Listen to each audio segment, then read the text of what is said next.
¿Te gustan las palabras? ¿Te da miedo el solo pensar en el conocimiento silencioso? Las historias, por más estúpidas que sean, te encantan y te hacen sentir seguro. Así fueron las palabras de un brujo dirigidas a su aprendiz mientras le sonreía pícaramente. Le recordó que ya él le había dado un detallado relato de la primera vez que el espíritu tocó su puerta. No solo fue su benefactor quien tropezó con él cuando se estaba muriendo de un balazo. Ese día, el espíritu tocó su puerta y su benefactor comprendió que él estaba allí como conducto del espíritu. Sin la intervención del espíritu, el encuentro con su benefactor no hubiera significado nada. Esta es la manera en que el nahual puede oficiar como conducto solamente después de que el espíritu ha manifestado su voluntad, ya sea a través de casi imperceptibles manifestaciones o mediante comandos directos. Por lo tanto, no hay posibilidad de que un nahual pueda elegir a sus aprendices siguiendo su propia volición o sus cálculos. No obstante, una vez que el espíritu le revela a través de sus augurios, el nahual no escatima nada para satisfacerlo. Después de practicar por toda una vida, los brujos, en especial los nahuales, saben si el espíritu los está o no los está invitando a entrar al edificio dispuesto delante de ellos.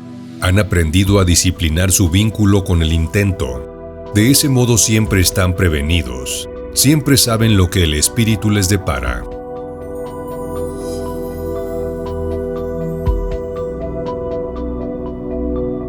En la toltequidad no se reciben a voluntarios porque, entre otras cosas, al traer propósitos propios, es muy difícil que renuncien a su individualidad. Si no encuentran las cosas como ellos piensan que deben ser, se enfadan y se van. Lo importante es tener decisión y fuerza para el cambio, toneladas de humildad, disciplina para intentar barrer la isla del tonal, dejar de ser, pensar, sentir y actuar en la vida cotidiana, como siempre lo han hecho. Si alguien se atreve a intentar tan solo lo anterior y dejar a un lado por el momento el mundo del nahual, el conocimiento del lado izquierdo, la conciencia acrecentada, las emanaciones del águila, etc., no necesitará de maestros ni benefactores. Cuando logren ahorrar energía y mover su punto de encaje, seguramente el poder los pondrá en el camino.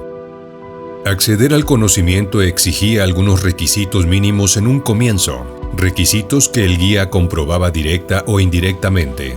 En primer lugar, el aspirante a aprendiz tenía que tener claridad de mente y un propósito claro, saber qué quería realmente, conocer su corazón, porque el conocimiento debía llegar por el camino difícil. Otra de las premisas mínimas era que el aprendiz debía encontrar en un sitio determinado un lugar adecuado para él, que debía hacerlo sentir cómodo y feliz, mediante diferentes posiciones en el suelo sin que sus ojos miraran de lleno las cosas, para así vislumbrar de colores en un determinado lugar del sitio en el que se encontraba. De no hallar su lugar, podría encontrar un lugar no favorable que no solo podría enfermarlo, sino, además, causar la muerte.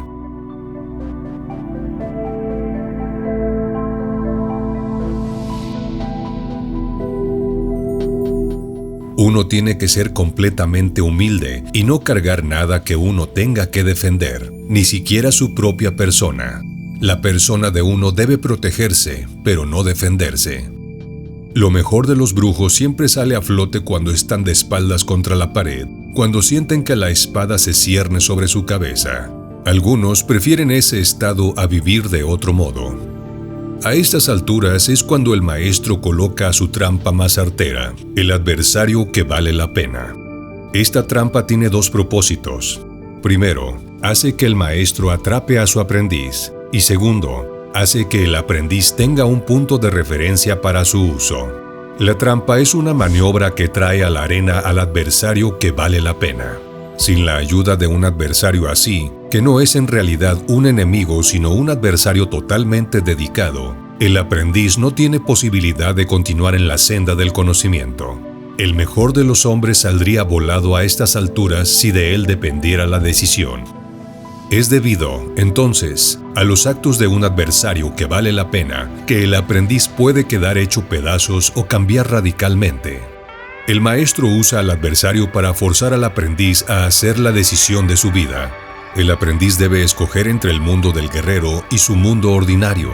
Pero no hay decisión posible si el aprendiz entiende lo que tiene que decidir.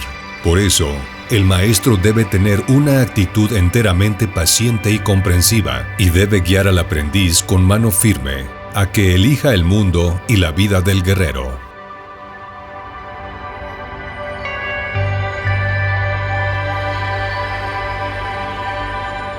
Usualmente los individuos se inician en el chamanismo de 3 formas principales: autoselección, transmisión hereditaria y la confrontación de una crisis que los lleva a considerar el rol de chamán. No importa cuál sea el método de selección, el futuro chamán debe participar de un periodo de adiestramiento riguroso y pasar una serie de pruebas. El chamán usualmente es una persona con unas características muy especiales dentro de una cultura. Por ejemplo, en algunas culturas, el que una persona nazca con una deformidad física es signo de que puede ser chamán. En otras, si una persona logra sobrevivir a la descarga de un rayo, tiene entonces potencial chamánico. Y en algunas comunidades, ser mujer es un requisito para poder convertirse en chamán. Varias culturas entienden que para ser chamán hay primero que estar enfermo, física o emocionalmente, y pasar por el proceso de curarse de esa enfermedad.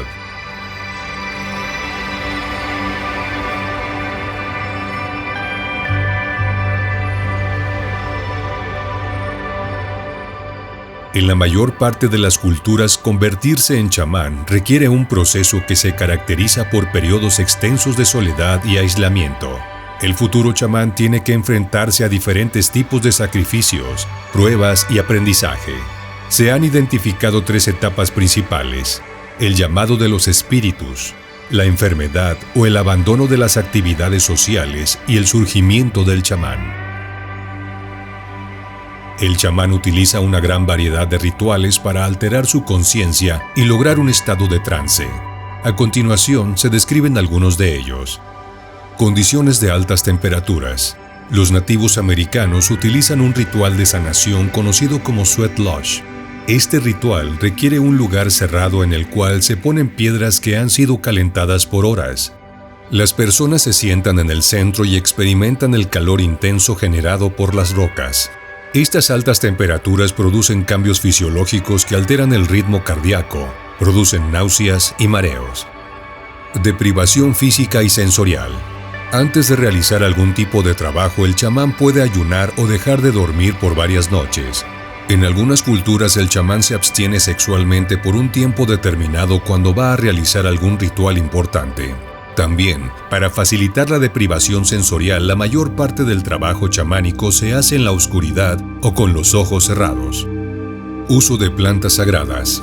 Las plantas que causan visiones y alucinaciones tienen un rol importante en el chamanismo que se practica en diferentes partes del mundo. El chamán las utiliza como una manera de facilitar el acceso al mundo espiritual a través de la experiencia del trance.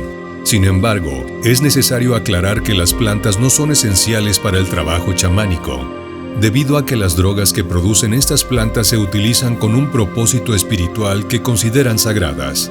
Algunas de las plantas que se utilizan son peyote, ayahuasca, datura y el cactus de San Pedro. Estímulos auditivos. El chamán utiliza el sonido del tambor, las maracas y otros instrumentos de percusión como una manera de alterar su conciencia y tener contacto con otras dimensiones. Louis Gilek encontró que el sonido de tambor produce frecuencias características de las ondas zetas, las cuales están asociadas con los estados de sueño, hipnosis y trance. El chamán tiene canciones de poder que usa como una forma de ponerse en sintonía con el mundo espiritual y protegerse de malas influencias. Cada chamán tiene sus canciones de poder que recibe de sus guías espirituales. Usualmente, el chamán, mientras canta, ejecuta una danza con el objetivo de facilitar el acceso al mundo espiritual.